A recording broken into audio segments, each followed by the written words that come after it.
Sirin एक पौराणिक प्राणी है जो अपनी सुंदरता और गायक आवाज से नाविकों को आकर्षित करता था। उसका गीत गरीब लोगों को मोहित कर देता था, उन्हें समुद्र के तल में ले जाता था और जहाजों को रीफ की चोटियों पर चढ़ा देता था। शायद आप सोचते हैं कि यह सिर्फ एक मिथक है, ऐसा कभी नहीं हुआ और न ही कभी होगा।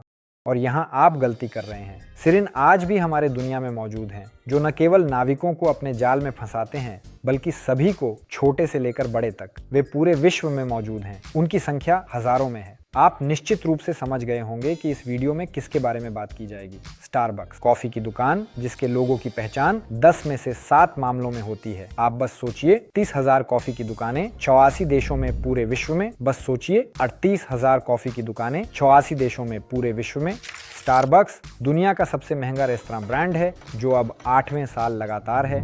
पिछले वर्ष में कंपनी का मूल्य 14% बढ़कर $60 अरब से अधिक हो गया है। हम एक दिलचस्प समय में जी रहे हैं। कॉफी बर्गर से अधिक लोकप्रिय हो गई है।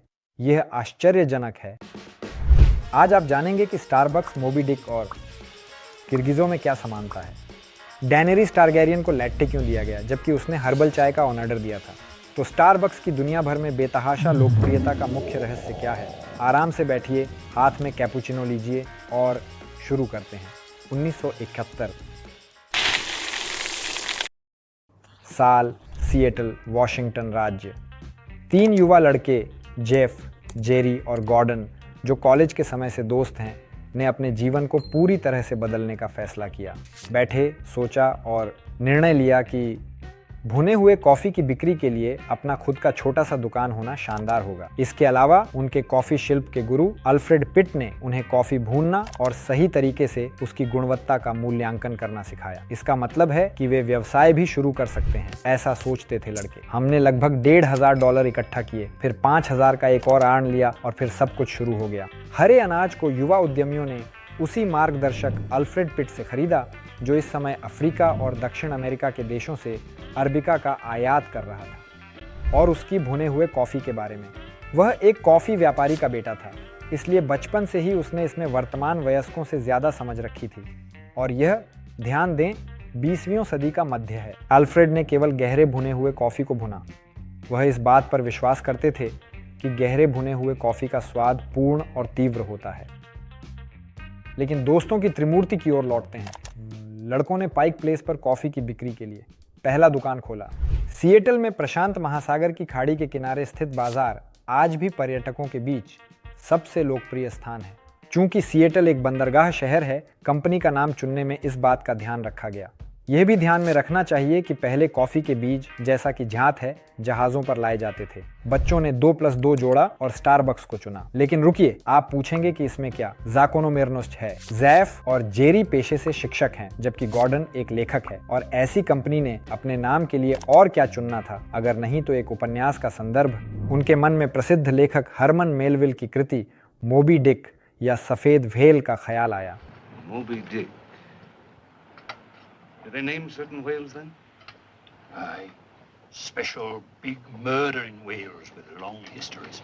एक सफ़ेद व्हेल की कहानी जिसके लिए व्हेल शिकार जहाज के कप्तान अहाब ने बदला लेने की इतनी इच्छा की क्योंकि उसने उसे एक पैर से वंचित कर दिया था। कप्तान का वरिष्ठ सहायक एक युवा किर्गिज स्टारबेक था।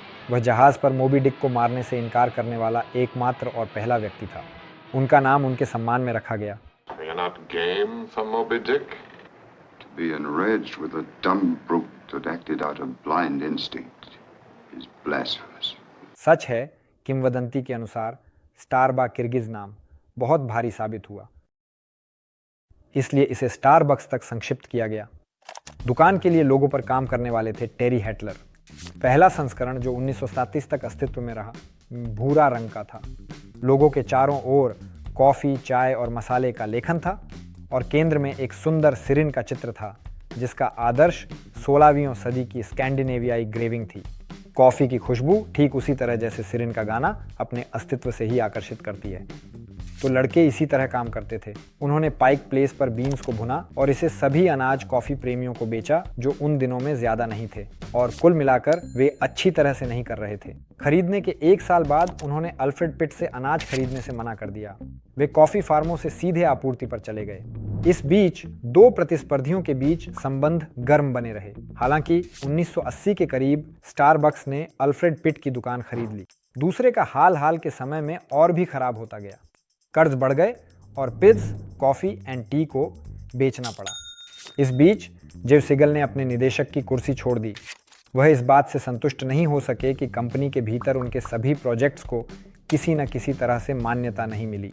धीरे धीरे विकसित होते हुए 1981 के करीब 5 व्यापारिक स्थान खोलने के बाद स्टारबक्स के दरवाजे पर हॉवर्ड शुल्ट्ज का आगमन हुआ।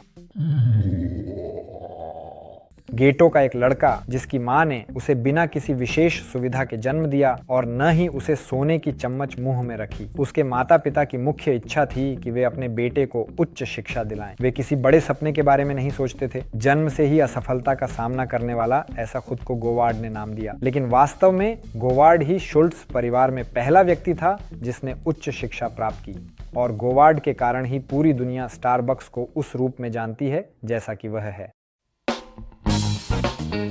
1980 के दशक की शुरुआत में हॉवर्ड शुल्ट्ज के पास एक व्यवसाय था जिसमें उन्होंने खुद को समर्पित किया और इससे अच्छी कमाई की, बर्तन का उत्पादन। जब उसने देखा कि सिएटल की एक बहुत छोटी कंपनी हाथ से बनने वाली कॉफी मशीनों के लिए बिल्कुल भी छोटी नहीं बल्कि बड़ी मांग कर रही है, तो उसका आश्चर्य कितना बड़ा था। झटके में हॉवर्ड सिएटल में है। वह पहले ही नजर में बल्कि पहले सुने गए सुगंध में स्टारबक्स से प्यार कर बैठे। 1 साल बीत गया और हॉवर्ड ने फैसला किया, इस बर्तन की दुकान को छोड़ दो। मैं आपकी $75,000 की सैलरी की परवाह नहीं करता। उस समय वैसे यह कोई छोटी रकम नहीं थी। मैं स्टारबक्स में काम करने जा रहा हूं। हॉवर्ड ने पहली नजर में ही जेरी बोल्डविन, गॉर्डन बोकर और जेव सिगल की संतान में छिपे उस संभावितता को पहचान लिया।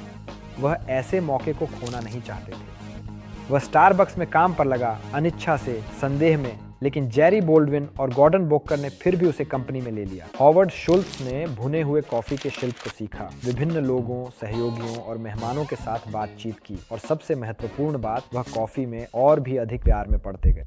1 साल बाद हॉवर्ड इटली गए, जहां स्थानीय कैफे और एस्प्रेसो बार ने उन्हें अपनी एटमॉस्फेयर से इस हद तक प्रभावित किया कि उन्होंने सोचा कि स्टारबक्स में केवल कॉफी बीन्स ही नहीं बल्कि अन्य चीजें भी बेची जानी चाहिए। एस्प्रेसो बार में लोग काम के सिलसिले में मिलते थे, डेट्स पर जाते थे और यहाँ तक कि बारिस्ता के साथ बस बातचीत करने के लिए भी आते थे, जिनका उस समय जनता में बहुत बड़ा सम्मान और प्रतिष्ठा था। दुर्भाग्यवश जेरी बोल्डविन और गॉर्डन बोकर ने इस विचार से इनकार कर दिया और हॉवर्ड शुल्ट्ज जेव सिगल के पीछे 80 के दशक के मध्य में स्टारबक्स छोड़कर अपनी इटालियन टच वाली कॉफी की दुकान एल जियोर्नाले खोली। स्टारबक्स के हालात बिल्कुल खराब थे। कर्ज, आरण, हॉवर्ड शुल्ट्ज के अपने नापसंद विचारों के साथ एस्प्रेसो बार खोलने के लिए बस कलेक्टर्स की दरवाजे पर कमी थी। इन वर्षों में अमेरिका में कॉफी की बिक्री में काफी गिरावट आई, लेकिन हमारे नायक हॉवर्ड के लिए नहीं। उनकी एल जियोर्नाले ने पर्याप्त लोकप्रियता हासिल की। इसके अलावा ऐसे निवेशक मिले जो हॉवर्ड शुल्ट्ज में निवेश करने के लिए तैयार थे और इस दिलचस्प कंपनी ने स्टारबक्स के सभी शेयर खरीद लिए। एल जियोर्नाले का नाम बदलकर स्टारबक्स रख दिया गया। इसके बाद भूरे रंग का लोगो हरा हो गया और इतना पहचानने योग्य बन गया। बच्चों को देखते हुए जलपरी की छाती को ढक दिया गया और जैसे कि केक पर चेरी, उन्हें नाभि भी जोड़ दी गई। तभी से कंपनी तेजी से बढ़ी, अपने अधिकार को जमा करती रही। अब उसकी जिंदगी नए कारीगरी के साथ खिल उठी। स्टारबक्स अब सिर्फ अनाज की कॉफी बेचने वाली छोटी दुकानों की श्रृंखला नहीं रह गई, बल्कि असली इटालो अमेरिकन कैफे बन गई। 1992 तक बढ़ते हुए स्टारबक्स में 165 कैफे थे। तो जेरी बोल्डविन और गॉर्डन बोकर कैसे हैं? रोने वाले हैं या ठीक हैं? जिसके पास सब कुछ ठीक था वह हॉवर्ड था। 1922 में कंपनी की वार्षिक आय लगभग $74 मिलियन थी और इससे भी पहले 1992 से भुने हुए अनाज का कारोबार सालाना 900,000 किलोग्राम से अधिक हो गया और यह संख्या हर साल केवल बढ़ती जा रही है। आज के समय में स्टारबक्स में हर साल 4 अरब से अधिक पेय खरीदे जाते हैं और यह केवल टेक अवे कप में है। कंपनी का लाभ 2023 में $4 अरब था, जबकि राजस्व $35 अरब था।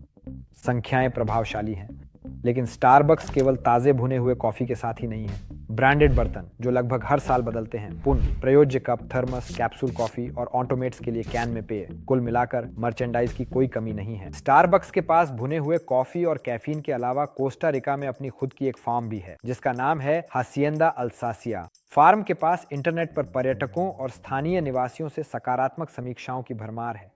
यह 2013 में स्थापित हुई थी और यह हॉवर्ड के लिए एकमात्र है। लेकिन कैसी? फार्म का आकार 240 हेक्टेयर है।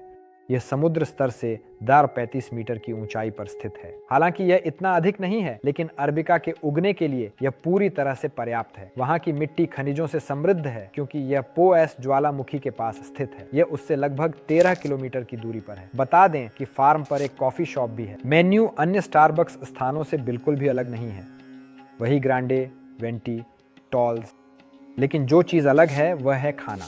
हासन डे अल्सास में कोस्टारिकन व्यंजन पेश किए जाते हैं। उदाहरण के लिए गाला पिंटा चावल और सेम का एक व्यंजन है जिसमें भुना हुआ ऑमलेट या अंडा होता है। अजीब बात है, लेकिन कॉफी के अलावा वहाँ हल्की शराब भी परोसी जाती है, बियर और शराब। इस वजह से 2010 में स्टारबक्स के खिलाफ एक नाराजगी की लहर उठी। तो आधिकारिक मर्चेंडाइज के बिना कहा, वहां भी इसकी कोई कमी नहीं है। हाँ, कंपनी के काम में वृद्धि हो रही थी, लेकिन और अधिक करना आवश्यक है। एक मजेदार तथ्य, हॉवर्ड शुल्ट्ज को उस नाव्याश्चेवोय विज्ञापन से नफरत थी जिसे हर जगह ठूंसा जाता है। सच कहें तो शायद ही कोई इसे पसंद करता है, लेकिन विज्ञापन की जरूरत थी। हॉवर्ड चाहते थे कि स्टारबक्स के बारे में पूरी अमेरिका जान जाए, अमेरिका ही नहीं पूरी दुनिया। और यह एक चालाक साथ ही साथ व्यावहारिक तरीका था जिससे उसने अपने बारे में जानकारी देने का विचार किया। फिल्मों में विज्ञापन एक सटीक नाजुक विज्ञापन जो बस स्टारबक्स के नाम की एक साइन बोर्ड के रूप में या मुख्य पात्र के हाथ में एक कप के रूप में हो। लोगों को विज्ञापन के वीडियो गले से उतरने लगे थे जो केवल अपने उत्पाद को बेचने पर केंद्रित थे। वे फिल्में देखना चाहते थे, उनके बारे में अनुभव साझा करना, न कि इस इंतजार में बैठना कि फिल्म कब शुरू होगी और विज्ञापन कब खत्म होगा।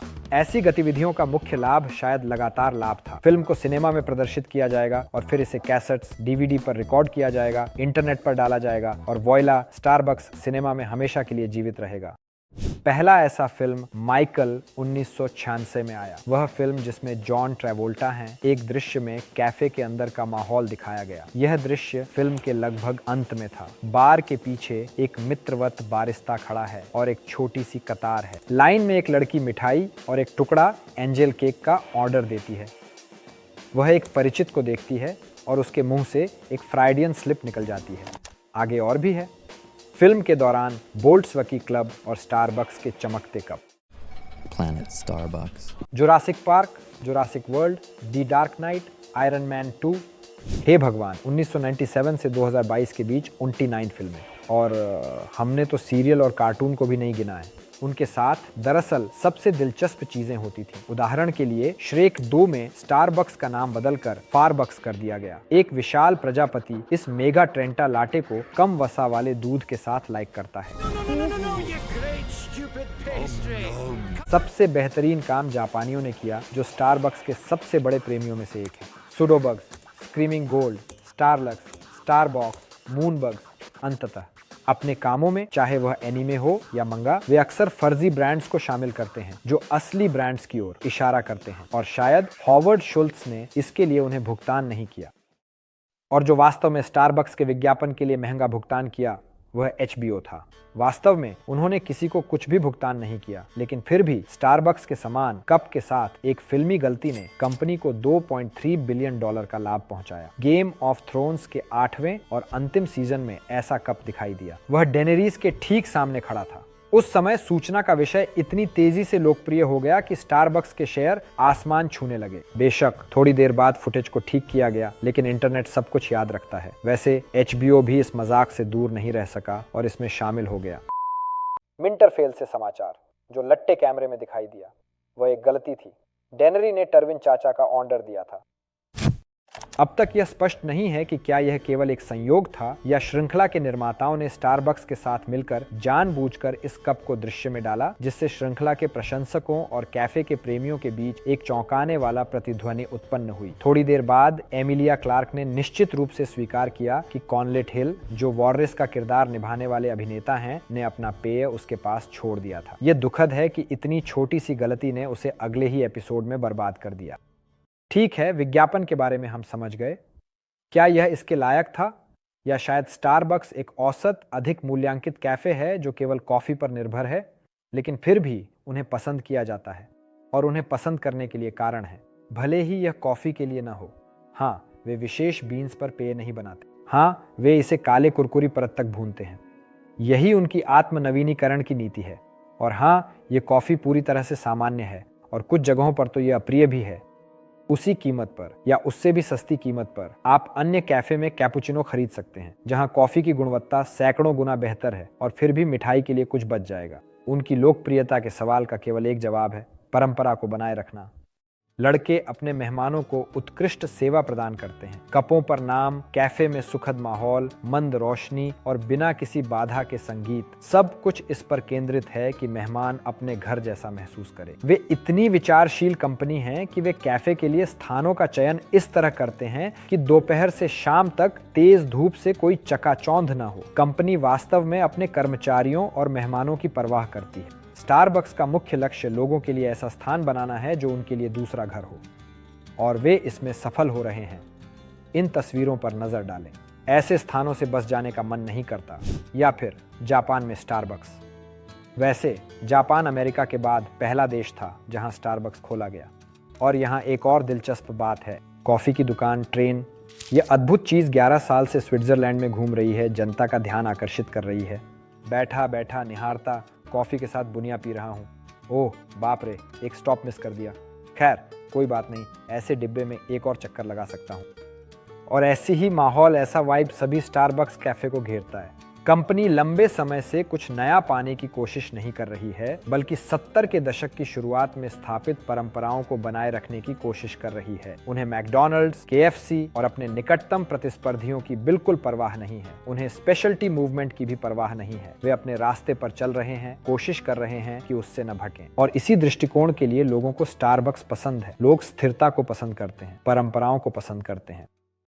हॉवर्ड शुल्ट्ज की अपनी किताब कैसे कप दर कप स्टारबक्स का निर्माण हुआ में अच्छे शब्द हैं।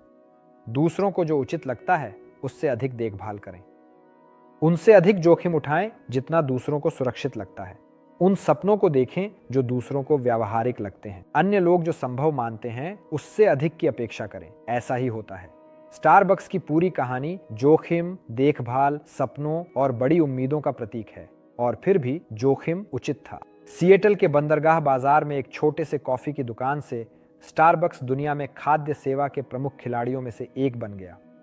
उन्होंने अपनी जगह बना ली और अब शायद ही कोई उन्हें उस्तूपित। वे अपने सपने की ओर बढ़ रहे थे, परंपराओं का पालन कर रहे थे और हर व्यक्ति को व्यक्तिगत रूप से घरेलू चागा की गर्माहट और आराम दे रहे थे, और अभी भी दे रहे हैं। चाहे वे लाखों हों, स्टारबक्स के लिए हर एक मेहमान खास है। जैसे, और फिर भी मैं ये नहीं कह सकता ये है स्टारबक्स। ये मेरी व्यक्तिगत राय है। हाँ, ये एक महान कंपनी है जिसने वास्तव में उद्योग के लिए बहुत अच्छा किया है। लेकिन मैं काला कॉफी पी रहा हूं। मैं रूस में स्टारबक्स में था।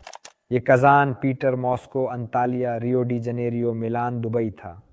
और मुझे कहीं भी स्वादिष्ट काली कॉफी पीने का मौका नहीं मिला, कहीं भी। लेकिन हर जगह बिटकॉइन है। बस जिस भी स्टारबक्स में जाओ, हर जगह बिटकॉइन है। वे ये कैसे करते हैं? खैर, आप सभी ने सुना।